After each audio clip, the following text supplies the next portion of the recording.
चुके हैं और इन्हीं के कारण ये प्रोग्राम रुका हुआ था, जो कि अब ये पहला पहलवान खड़े रहेंगे गोपाल यादव बखरपुर।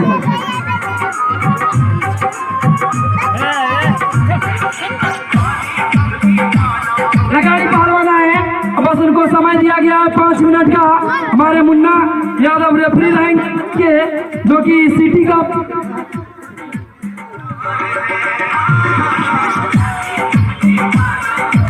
मुन्ना यादव रेफरी महोदय, आप आगे आइए।